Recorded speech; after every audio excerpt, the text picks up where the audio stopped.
retomar aqui os nossos trabalhos.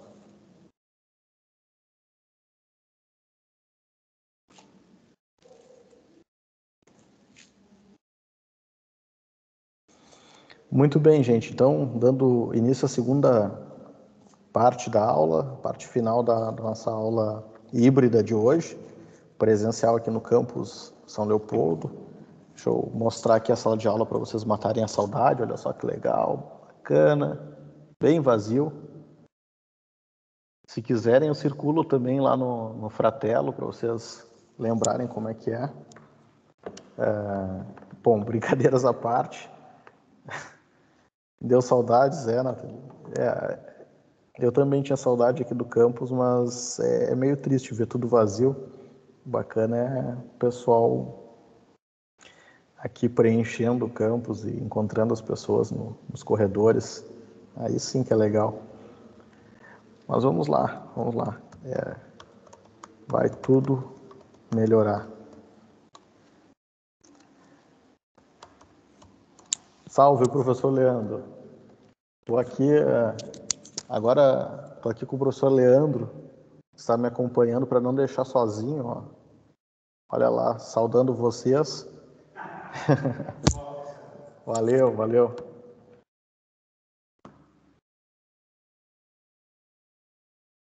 O prédio redondo não dava nem para caminhar de noite. É verdade. Hoje não dá para caminhar de perigoso. Não tem ninguém lá agora, essa hora.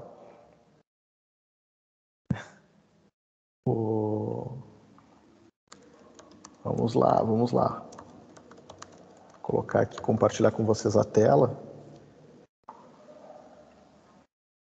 E dar início aqui à nossa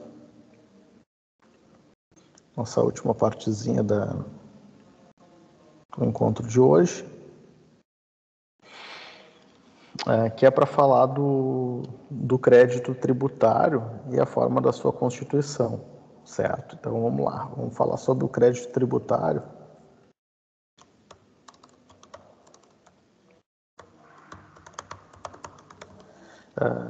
Nós falamos na aula passada, deixa eu até abrir aqui para aproveitar o que eu já fiz ali com vocês e manter até a sequência.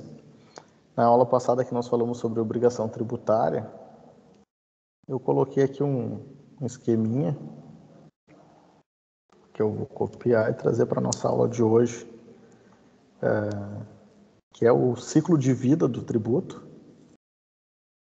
Vamos ver se... Então, ele começa lá com a regra de competência, então eu tenho a criação da competência tributária, que está aqui. Aí o segundo passo, a segunda etapa ali é a edição de uma lei, e a lei faz nascer ali a hipótese de incidência. A terceira etapa é a prática da conduta descrita na lei, que é a chamada prática do fato gerador, e aí surge a obrigação tributária. E aí, na aula de hoje, a gente vai ver aqui esse momento em vermelho, que é a constituição do crédito tributário por meio do lançamento. Mas o que importa aqui, chamar a atenção de vocês, é notar a diferença, gente.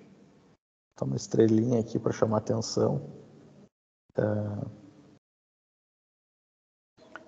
A diferença aqui da obrigação tributária e do crédito tributário. Então, vejam. São momentos distintos. São separados, às vezes até por anos, entre um e o outro. Ao contrário da obrigação civil, que, por vezes, a obrigação e o crédito nascem no mesmo instante, com a mesma simultaneidade. E aí, onde é que a gente vai encontrar aqui a disposição sobre o crédito, né?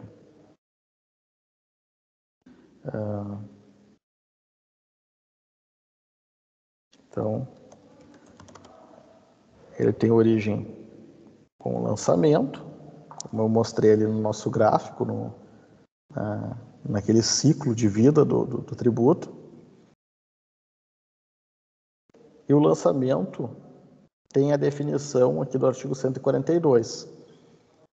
Então, compete à autoridade administrativa constituir o crédito tributário pelo lançamento. Então, ele é constituído por meio do lançamento. E aí vem o conceito do que vem a ser lançamento. O processo administrativo tendente, então,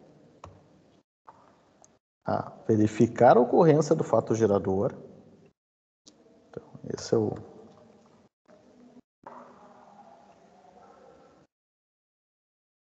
determinar a matéria tributável, calcular o montante devido,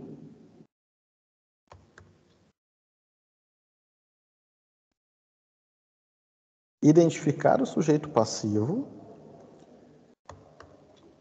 e, sendo o caso, propor a aplicação da penalidade cabível. Certo? Então, aqui a gente tem o conceito do lançamento e como é que surge o crédito, tá? Conforme descrito no artigo 142.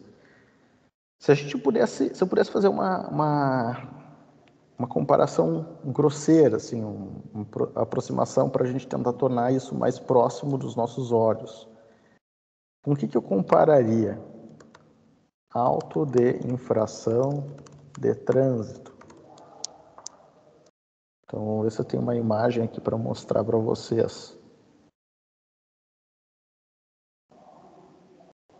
Então, o que é um auto de infração de trânsito? Está aqui, ó. Peguei uma imagem qualquer da internet, tá? Então, nem sei se tem a divulgação de dados de alguém aqui. É uma imagem aleatória, tá? Então, isso aqui é um auto de infração de trânsito, que talvez você já tenha manuseado, já tenham visto. É um documento que diz lá a identificação, qual foi a conduta, o que aconteceu e qual é a sanção proposta para aplicação. Embaixo tem uns dados com prazo para apresentar a defesa e aí a apresentação do condutor infrator, se for o caso, né? Se for uma outra pessoa que estava conduzindo na hora. Então, aqui a gente tem um parente. Esse aqui é um auto de infração de trânsito. Vocês já devem, em algum momento, ter se deparado com ele. Então, e no tributário? A gente tem uma coisa muito parecida, que é o lançamento do tributo feito por uma autoridade administrativa. Aqui é um agente de trânsito, né? No meu exemplo, na minha comparação. E agora aqui, vamos pegar aqui um lançamento auto de infração e lançamento Receita Federal. Vamos pegar um aqui da Receita. Deixa eu ver se tem um. Tá aqui, ó. É a representação para fins penais. Aí o troço fica mais feio, mais complicado. Aqui, ó. Aqui é um auto de infração da Receita Federal. Então aqui está um modelo, ó. Ele identifica, ele constitui o crédito, ele diz quanto é que é a contribuição devida, juros de mora, multa de ofício, descreve algumas informações e óbvio que ele tem outras folhas. Essa aqui é só uma delas, mas eu estou mostrando aqui para vocês de forma ilustrativa como é que é a cara de um auto de lançamento. Um documento lavrado pela autoridade administrativa constituindo o crédito tributário. Tá?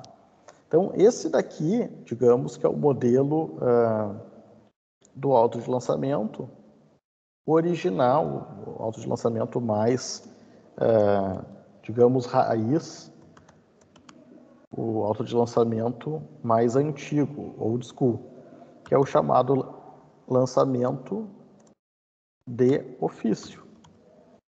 E o lançamento de ofício eu já transcrevi aqui no trecho da aula anterior, que é o artigo 149. Então, o artigo 149 aqui descreve o que é o lançamento de ofício e quais são as modalidades. Tá? Qual é a característica deste auto de lançamento aqui? Tá? No lançamento de ofício, o fisco age sozinho. Não tem qualquer ajuda do contribuinte. Ele simplesmente ele que apura o fato gerador, ele que coleta as informações, ele que calcula, ele que redige o documento e ele envia para o contribuinte. Por que eu falei que isso daqui é old school, isso daqui é antigo? Porque hoje esta modalidade é a minoria. O lançamento de ofício hoje se limita a 2 tributos. Quais são os exemplos de lançamento de ofício?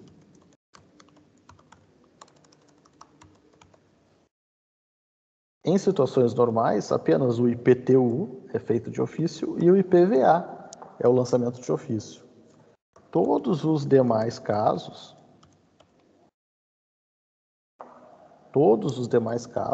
eles são lançados por uma outra modalidade que a gente vai ver agora e, caso verificada alguma das hipóteses do artigo 149, aí a gente tem o lançamento de ofício. Ou seja, o contribuinte pisou na bola, ele fez algo errado. Se ele fez algo errado, aí o fisco vai lá e faz por ele mesmo. Tá? Mas se não for esta hipótese, a gente só vai ter lançamento de ofício no IPTU e no IPVA. Ou seja, você recebe o IPTU sem fazer nada. Você está em casa, quieto, e vem uma guia lá, um carnê do IPTU. Você não faz nada e vem lá uma guia, um carnê do IPVA. Então, esses são os 2 únicos remanescentes modelos de lançamento de ofício, os 2 únicos tributos que têm essa modalidade ainda vigente. Todos os outros migraram. E aí agora a gente vai para outra modalidade. Qual é a outra modalidade? Lançamento por declaração.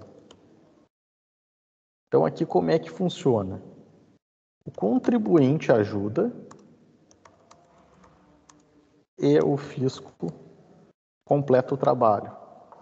Então, o contribuinte ele dá algumas informações, ele inicia, ele solicita algo, e aí o fisco pega, reúne isso e termina o serviço. Onde é que está previsto isso? No artigo 147 do CTN.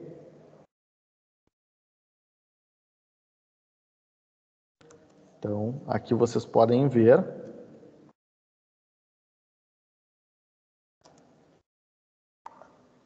Então, o lançamento é feito com base na declaração do contribuinte, sujeito passivo ou terceiro, na forma da legislação tributária, presta à autoridade informações sobre a matéria de fato, indispensáveis à sua efetivação. Então, o fisco recebe essas informações e ele termina o trabalho. Qual é a modalidade remanescente de lançamento por declaração?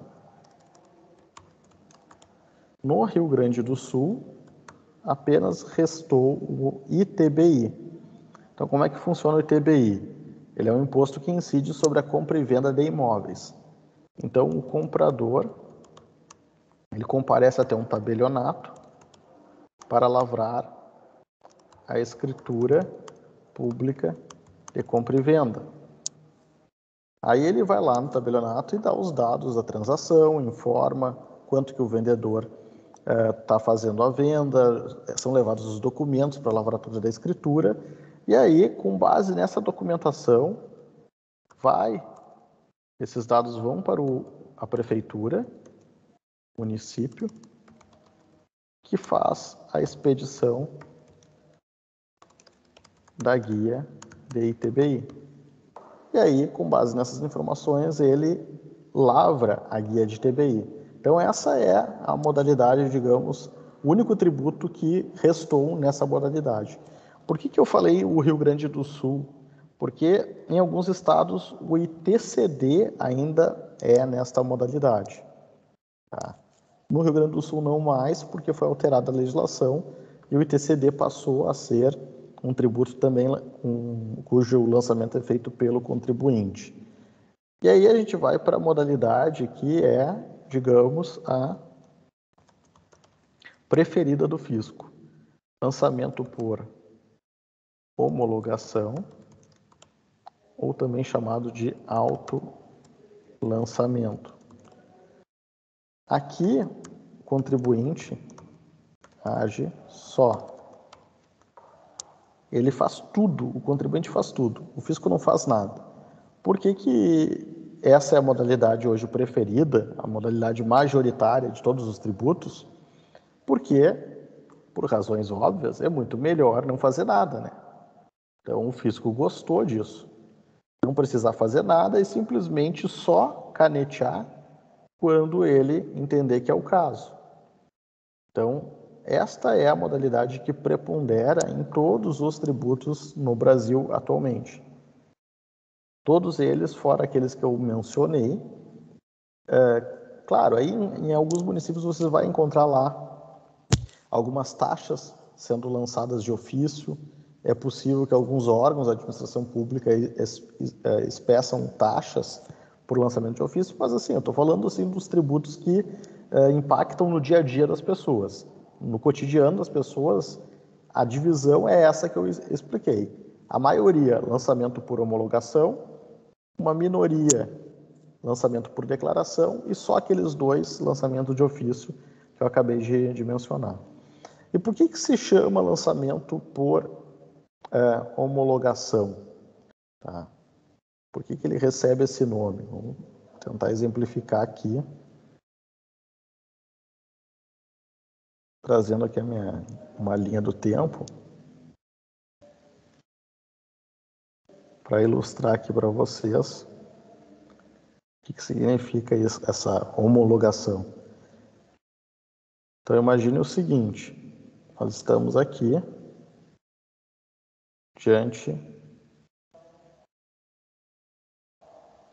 da prática do fato gerador. Então imagine que aqui ocorreu o fato gerador, tá? Nesse exato momento aqui, ocorreu o fato gerador. O que deveria acontecer, né? O fisco, diante da prática do fato gerador, alguns meses depois, ou às vezes anos, o fisco demora, ele efetuaria o lançamento de ofício, certo? Mas imaginem controlar o lançamento de ocorrência de fatos geradores todos os dias, todas as horas. Agora, nesse exato momento em que eu estou falando, podem estar ocorrendo fatos geradores do ICMS, por exemplo, compras online. As pessoas estão transacionando agora na internet nesse exato momento.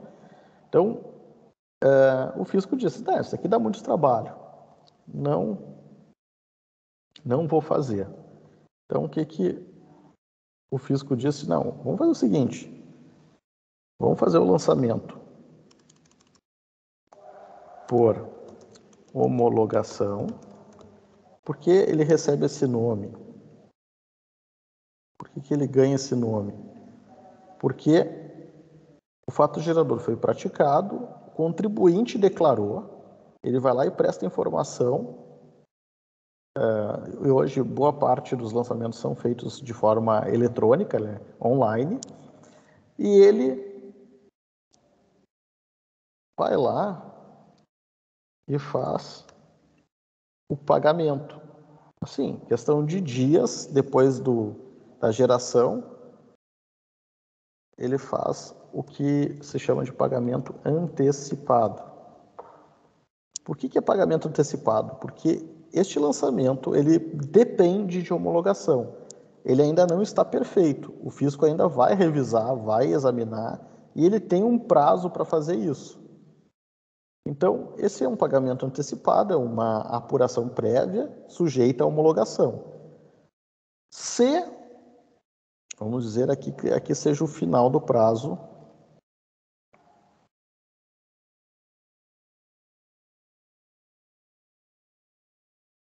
vamos imaginar que aqui é o final do prazo prazo decadencial. A gente vai estudar na semana que vem, na aula da semana que vem, sobre prazos no direito tributário, mas eu já antecipo aqui, vamos tomar como referência, esse aqui é o final do prazo. Aqui termina o prazo decadencial. Então, se o fisco não fizer nada, tá? Então ele não fez nada, foi feito o lançamento pelo contribuinte, tá? Ocorreu o fato gerador, ele fez o envio do documento, ele pagou na agência bancária, passou o prazo e não aconteceu nada, ocorreu a chamada homologação tácita, está homologado. O fisco não pode mais rever este ato e, portanto, o que era provisório, o pagamento chamado antecipado, ele se tornou definitivo, ok? No entanto, se no meio do caminho o fisco ele percebe, vou colocar aqui uma cor vermelha para chamar atenção, vamos imaginar que no meio do caminho o fisco percebe que aquele pagamento antecipado ele foi a menor. E o correto é o que o fisco descobriu aqui. O que ele vai fazer? Ele vai fazer o lançamento de ofício, desde que não tenha ultrapassado o prazo decadencial que vence aqui no fim da linha. Ok? Então, fato gerador, lançamento, pagamento antecipado. Via de regra, gente, na prática, o que acontece no cotidiano é isso aqui. Fato gerador, lançamento por homologação, contribuinte paga e o fisco não faz nada. Passou o prazo, encerrou. Dificilmente vocês vão ver acontecer uma homologação, um carimbo do fisco. Excepcionalmente, em alguns casos, o fisco descobre que houve fraude, houve sonegação, houve algum dado inverídico, impreciso, ele vai lá e desconsidera isso daqui e faz o seu lançamento de ofício, certo? Então essa é, digamos, a dinâmica que está aqui, tá? Então só para deixar claro e acompanhar aqui o que a gente está falando. Os doutrinadores vão dizer que existe uma quarta modalidade que eu não chamo, na minha opinião, não é quarta modalidade, lançamento por arbitramento. Onde é que está previsto isso? Artigo 148 do CTN. Na minha opinião, não é uma modalidade, não é assim, eu quero fazer desta forma. Não é uma opção. O que diz o CTN? Quando o cálculo do tributo tenha por base, eu tomo em consideração valor ou preço de bens, direitos, serviços ou atos jurídicos, a autoridade lançadora, mediante processo regular, arbitrará aquele valor ou preço sempre que sejam omissos ou não mereçam fé. Então, qual é a condição aqui, pessoal? A condição é que o fisco arbitrará quando aqueles valores, aqueles dados, aquelas informações prestadas pelo contribuinte forem omissos ou não mereçam fé. Do que a gente está falando aqui? Do lançamento por declaração, que é esse aqui. O lançamento é feito com base na declaração do sujeito passivo. Então, ele declarou que, vamos lá, o imóvel aqui. Ele foi comprar o ITBI, um imóvel, e tem que pagar ITBI na compra do imóvel. E aí ele foi lá no tabelionato e disse para o tabelião, olha, eu estou comprando esse imóvel por 100 mil. Tá? Essa é a informação que eu estou prestando. E aí o fisco olha aquilo lá, mas está muito errado. Esse imóvel aí no mercado normalmente é vendido por 800 mil reais. Como é que ele está pagando 100 mil? O que diz o CTN? Ele pode desconsiderar essa informação? Pode. Quando? Em que caso? Quando for omisso ou não mereça fé a declaração prestada pelo contribuinte. Então, se não for idônea, se for com indícios de irregularidade, o fisco pode desconsiderar. E a ferramenta que ele tem é aqui a modalidade do lançamento por arbitramento, certo? Tá claro até aqui, gente? Então, entenderam as modalidades? Lançamento por homologação ou autolançamento. lançamento por declaração e o lançamento de ofício. Falei dessa quarta, que na minha opinião é uma derivação, é uma consequência do contribuinte não ter prestado as informações corretas. Aí tem o lançamento por arbitramento. Ok? Todo mundo está tá compreendendo? Tá, maravilha. Obrigado, Jess. Obrigado. Agora vamos adiante aqui. Então, falei do lançamento por arbitramento. Então, agora, seja qual for a modalidade, feito o lançamento, a gente tem constituído o crédito tributário, certo? Está ali o crédito tributário. E esse crédito tributário vai ser extinto pelo pagamento. Ok? Então, foi constituído o crédito, seja em qual modalidade for, mas foi feito o lançamento, aí o contribuinte ele tem um prazo para pagar.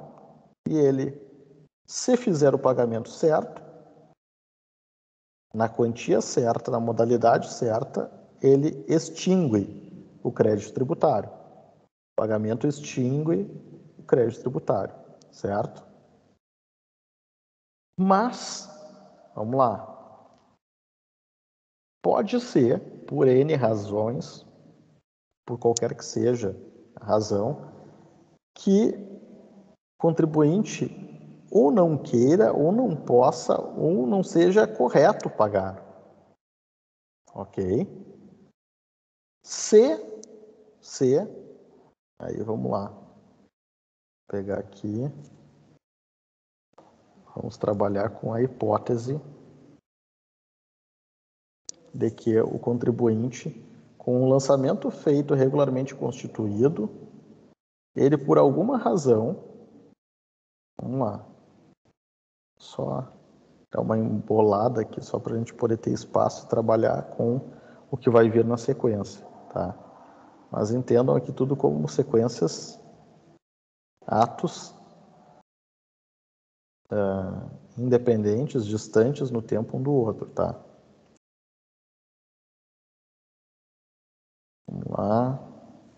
Então, regra de competência, edição de uma lei, vai surgir a hipótese de incidência, o fato gerador faz surgir a obrigação, tá? E aí a gente tem aqui a constituição do crédito por meio do lançamento, é o que a gente viu agora, e a situação normal geraria o pagamento, e o pagamento extingue a obrigação tributária, tá? Artigo 156, inciso 1 do CTN, tá? Mas vamos imaginar aqui que por alguma razão esse pagamento não ocorreu. Não ocorreu. Então, o que a gente vai ter agora na sequência? Então, a gente vai ter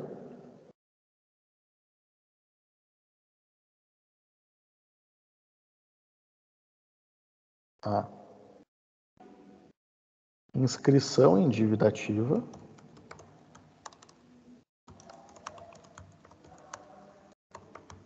porque o contribuinte não pagou, por meio do termo de inscrição em dívida. Então, o contribuinte não pagou, passou o prazo para o pagamento, e aí foi inscrito em dívida ativa.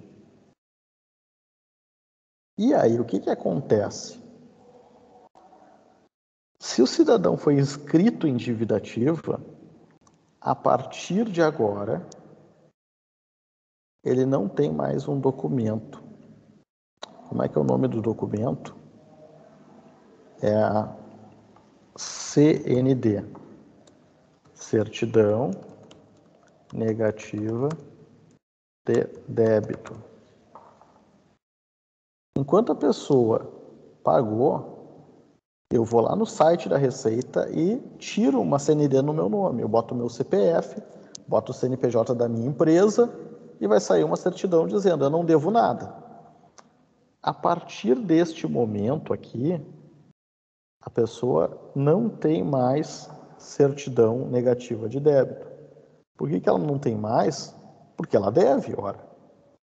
Se ela está devendo e eu boto o meu CPF no site da Receita, vai dizer lá uma informação mais ou menos assim, bem sutil. CPF com pendências. Por favor, compareça, verifique a sua situação fiscal. Então, é uma mensagem assim dizendo, olha, você está com problema. Então, você não tem certidão negativa de débito. E o que isso interfere na vida de alguém? Olha, muita coisa. Você não pode prestar concurso se você não tem certidão negativa. Você não pode se inscrever nos quadros da ordem se você não tem certidão negativa. Você não pode participar de licitações. Você tem dificuldade para conseguir empréstimo bancário, porque as instituições sérias não concedem crédito para quem não tem certidão negativa, salvo instituições mais, digamos, não tão sérias, que tem aquelas, lá no centro de Porto Alegre, tem os cartazes, crédito para negativado. Bom, aí não é uma instituição muito séria, né, uma instituição financeira. Mas se você não tem CND, você começa a ter uma série de problemas. Então, todo empresário, todo contribuinte pessoa física, todo contribuinte pessoa jurídica quer ter a certidão negativa. Mas se nós estamos nesta fase aqui, você não tem certidão negativa. Por quê? Porque você tem um crédito tributário que foi inscrito em dívida ativa e não foi pago. Qual é a solução?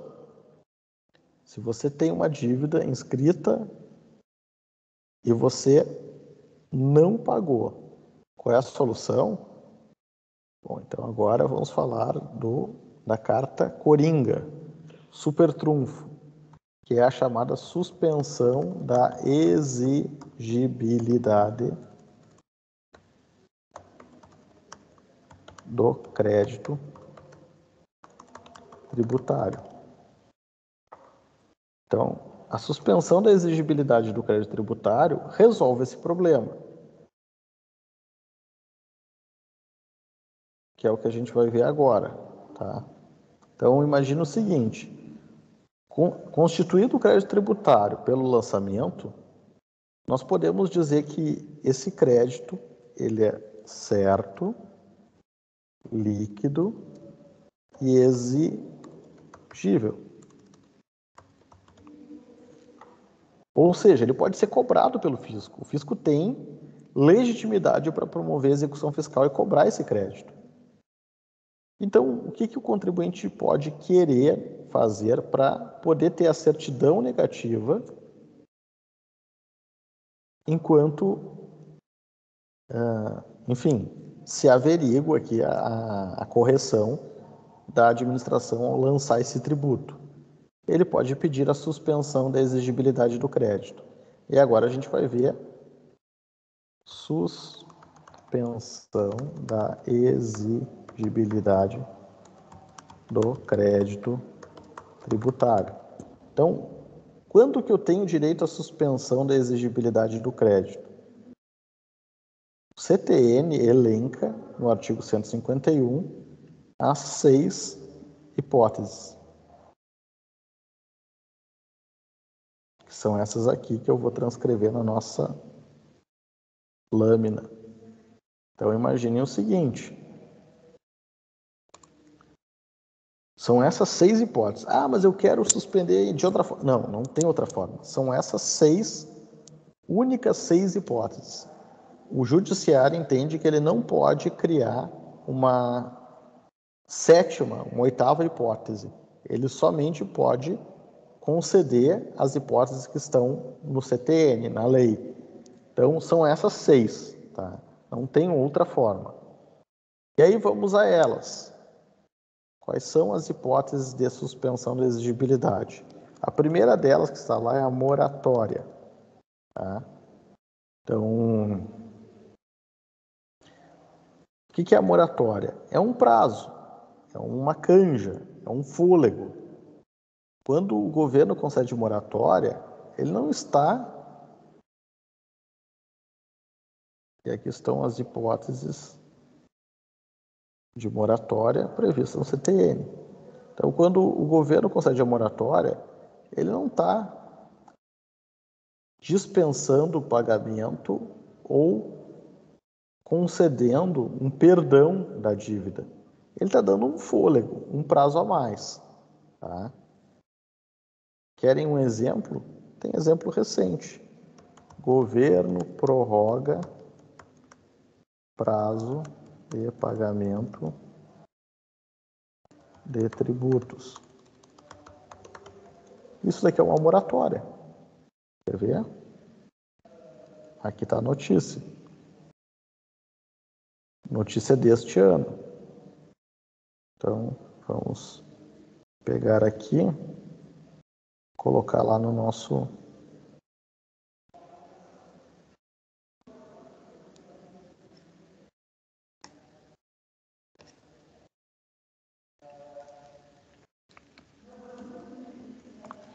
Vamos colocar aqui no nosso slide. Então, a moratória é basicamente uma prorrogação de prazo. E aqui eu trago um exemplo recente, o governo concedendo moratória para as empresas optantes do Simples. Então ele disse, olha, você não vai pagar agora, você vai pagar depois. Durante esse período, a exigibilidade está suspensa e aí o sujeito é como se ele tivesse certidão negativa. Então não vai acontecer isso, então eu tiro o problema e ele tem uma certidão negativa de débito. Então a exigibilidade está suspensa enquanto vigorar a moratória. Tá? A segunda modalidade eu vou analisar na sequência, tá? Já vou explicar o depósito montante integral. Eu vou examinar agora o inciso 3. Então, que é defesa barra recurso na via administrativa. Então, a apresentação de defesa, então, estou falando aqui do processo administrativo tributário e, de novo, trazendo o exemplo aqui que eu trouxe agora nessa aula, infração de trânsito. Vejam lá o que está em letras minúsculas ali no auto de infração. Eu posso fazer uma defesa administrativa? Posso. Eu apresento lá para o DETRAN, para o DENIT, para a Polícia Rodoviária, enfim, apresento a minha defesa e ele vai apreciar na via administrativa se tem razão ou não tem razão. Durante este prazo, que é o prazo para apresentação de defesa, vai tramitar um processo administrativo e durante o processo administrativo, a exigibilidade do tributo está suspensa. Não pode ter nenhum ônus contra esse contribuinte. Então, a vantagem de se exercer a defesa na via administrativa, ainda que, assim como lá no trânsito, a probabilidade de sucesso seja muito pequena, aqui no tributário também é muito pequena, ainda assim ela se revela interessante porque não tem custo, não tem sucumbência, não tem nenhum ônus, o contribuinte pode fazer até sozinho, ele não precisa de advogado, ele pode fazer a sua defesa, enquanto isso ele tem a certidão negativa de débito como se nada devesse. Tá? Então, ele pode lançar mão da defesa administrativa, mesmo que a sua probabilidade de sucesso seja baixa. As outras duas hipóteses que nós vamos ter aqui são, na verdade, ajuizamento de demanda. Então, o contribuinte ele vai discutir na via judicial, então, nós estamos falando de um processo judicial, que pode ser pela via do mandado de segurança, aí a gente está falando do artigo 153, inciso 4 do CTN, ou numa ação sujeita ao rito ordinário. A gente está falando do artigo 151, inciso 5º do CTN. Então, o ajuizamento de demanda, de uma demanda judicial, pode suspender. Qual é a condição para isso? Se nós estivermos falando de um mandado de segurança, tem que ser deferida uma liminar. E o requisito para deferir a liminar está no artigo 7º da Lei do Mandado de Segurança, a Lei 12.016 de 2009. Então, ali tem um requisito para deferimento da liminar.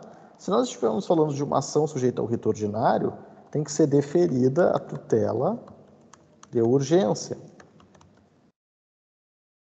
que está lá no artigo 300 do CPC.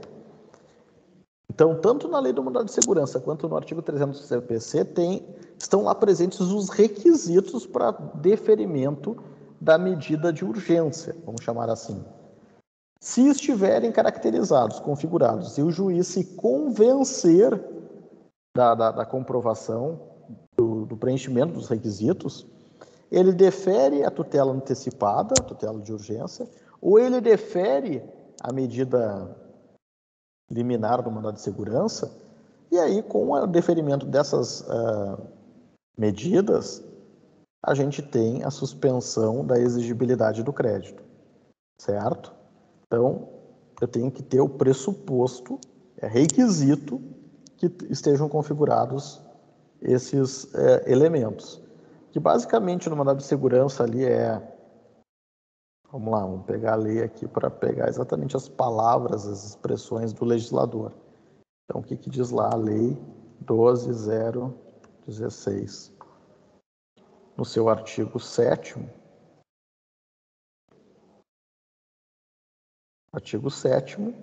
inciso 3.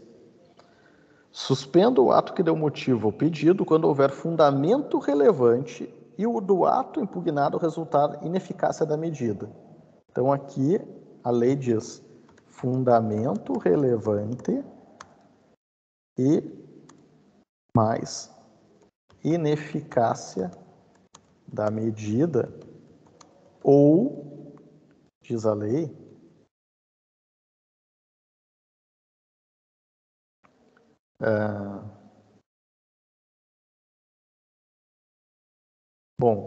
seja facultado ao juiz a exigir caução. Isso foi julgado na ADI, lá no Supremo Tribunal, a ADI 4296, e o Supremo entendeu como constitucional a exigência de caução. Então, o juiz pode exigir caução. Então, vejam. Vou colocar aqui.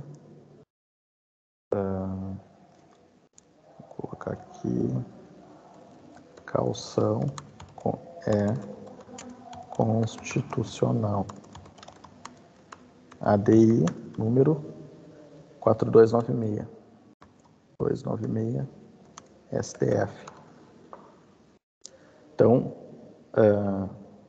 o juiz pode exigir caução se ele entender que não há um risco grave de dano irreparável ou de dano inverso. O juiz ele vê, eu posso deferir, mas o risco de prejudicar muito o outro lado é muito grande, então por isso eu vou querer uma caução para garantir o deferimento da liminar. E aqui no artigo 300 do CPC, o que diz o artigo 300 do CPC? Quais são os requisitos? A tutela de urgência será concedida quando houver elementos que evidenciem a probabilidade do direito e o perigo de dano, o risco ao resultado útil do processo. Então, aqui é probabilidade do direito mais perigo de dano. Então, esses são os requisitos. O juiz se convenceu disso, ele pode deferir com base no artigo 151, inciso 4º, ou no artigo 151, inciso 5º, a suspensão da exigibilidade em medida judicial, certo? Então, a gente está vendo aqui, então a gente viu a moratória, expliquei para vocês. Vamos botar aqui o checker.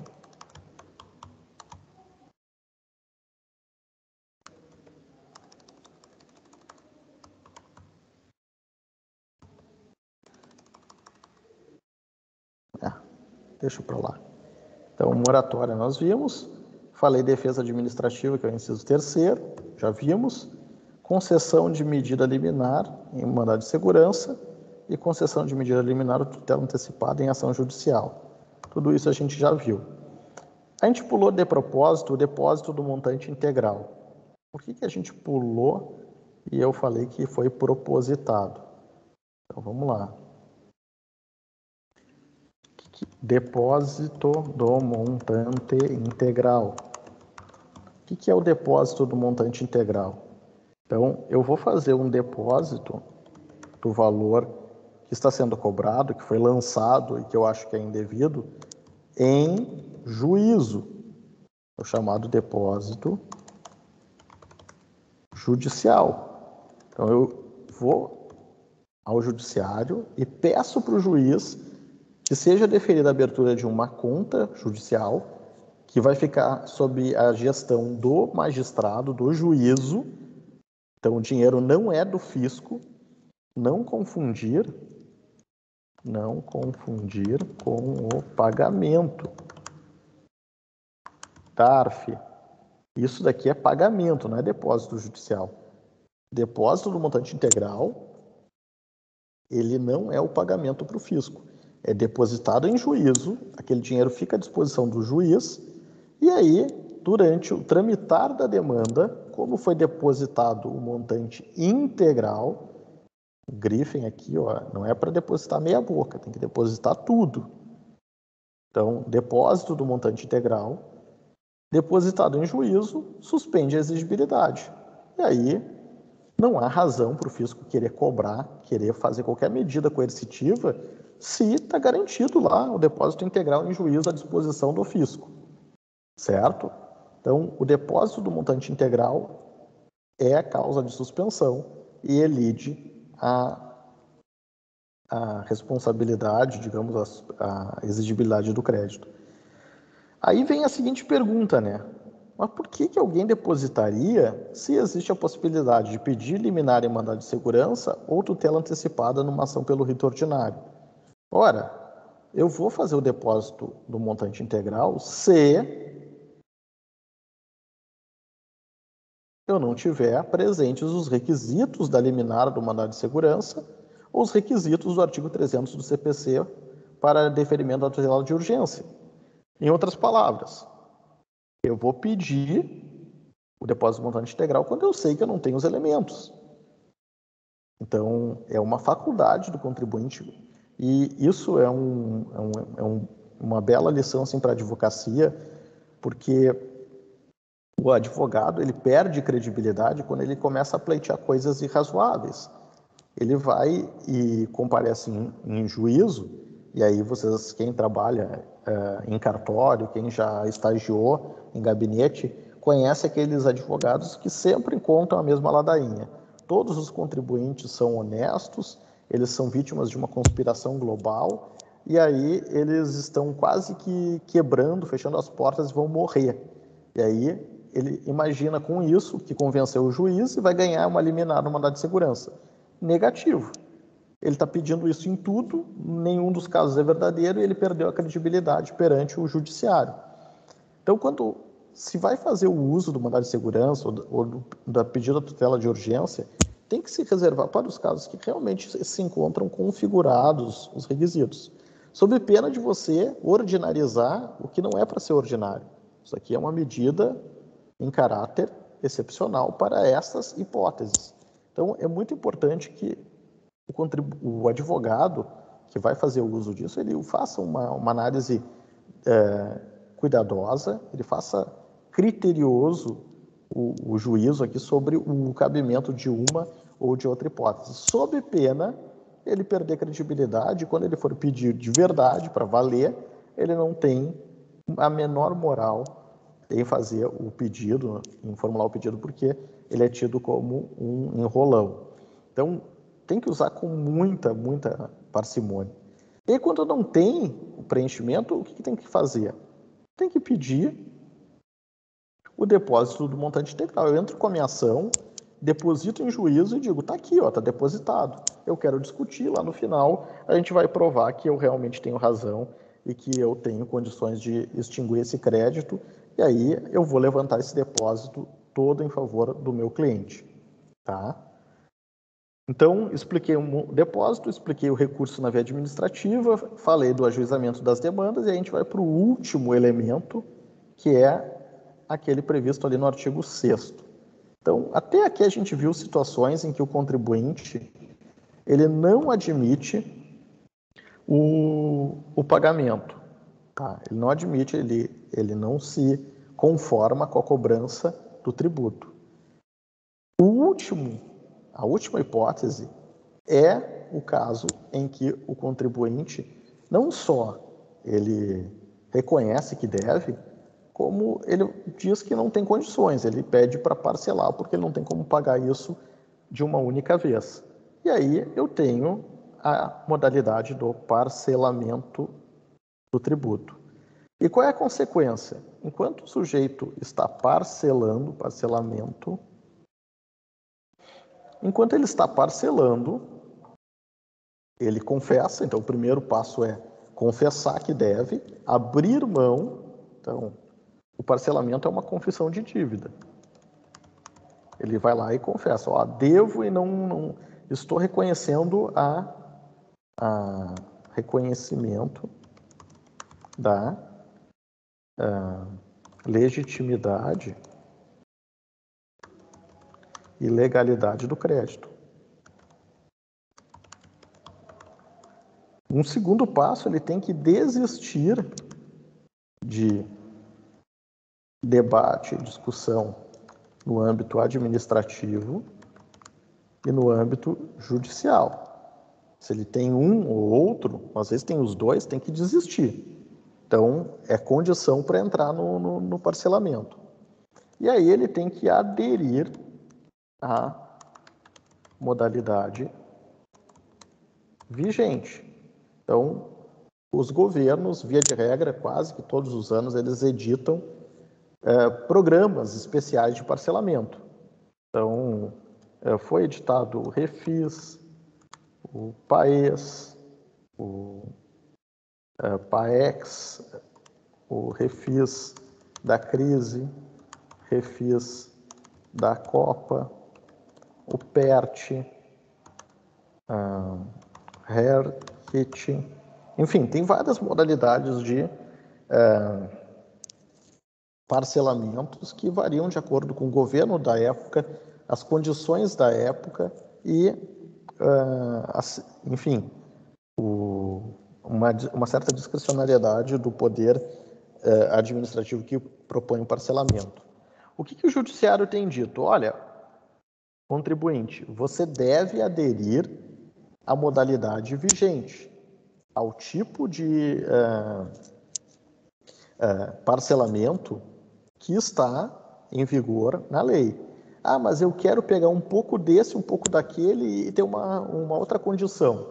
Não, não pode. O judiciário ele tem uma posição pacífica de que, nestes casos, o judiciário é um legislador negativo. O poder judiciário é legislador negativo. Em outras palavras, ele não se pode criar um parcelamento especial, feito sob medida, porque essa decisão compete ao Poder Executivo. O Legislativo, o Poder Judiciário não pode criar regimes de parcelamento. Então, o Judiciário ele pode, no máximo, dizer que uma condição é inconstitucional, é exagerada, abusiva, mas ele jamais vai poder criar um regime de parcelamento sob medida. Olha, eu quero que me seja dado um desconto tal e eu só possa pagar daqui a tantos meses. Se não tem na lei essa possibilidade, o contribuinte não pode forçar a barra e pedir uma modalidade específica, especial, certo? Então essa é a condição. E com isso, nós fechamos as 6 modalidades de suspensão da exigibilidade e é uma dessas aqui. Se o contribuinte não se encaixa em nenhuma delas, lamento dizer, mas não tem o que fazer. Ele vai ser inscrito em dívida ativa e aí, se ele for inscrito em dívida ativa, ele perde a certidão negativa de débito. Tá? Então, e aí ele não tem suspensa a exigibilidade, tá? Que é o que a gente acabou de ver aqui. Alguma dúvida sobre a matéria até aqui, gente? Alguma questão que vocês gostariam de esclarecer?